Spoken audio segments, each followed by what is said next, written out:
Bonjour, je m'appelle Limba et je suis ici pour vous expliquer que sont les déclinaisons russes. En effet, si vous apprenez cette jolie langue slave, vous êtes immanquablement et invariablement amené à comprendre les déclinaisons ou encore les cas russes.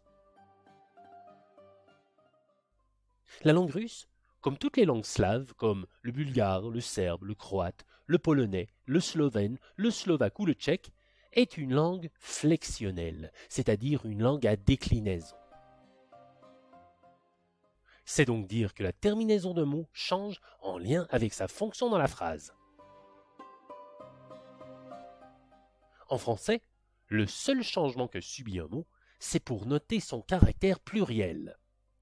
On ajoute alors un S. En russe, la situation est beaucoup plus complexe. Prenons le mot maison, dom, tel qu'on le retrouve dans le dictionnaire. La forme de base est appelée nominatif ou encore sujet. Par contre, si on dit je suis dans la maison, les Russes diront domie. Alors que pour dire j'arrive de la maison, le mot maison se dira doma. La langue russe connaît 6 fonctions, ou cas. Certaines langues, comme le hongrois ou le finnois, en connaissent 16 et 21. Leur conférant ainsi une complexité fascinante.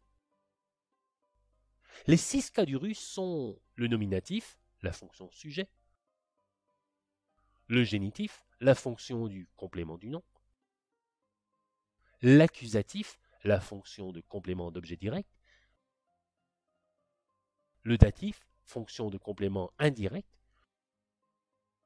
le locatif, généralement pour la fonction de complément circonstanciel de lieu sans déplacement, et l'instrumental, soit la fonction d'accompagnement. Certaines autres langues slaves auront également le cas vocatif, cas utilisé pour interpeller une personne. Le vocatif est encore utilisé en russe dans certaines formules archaïques.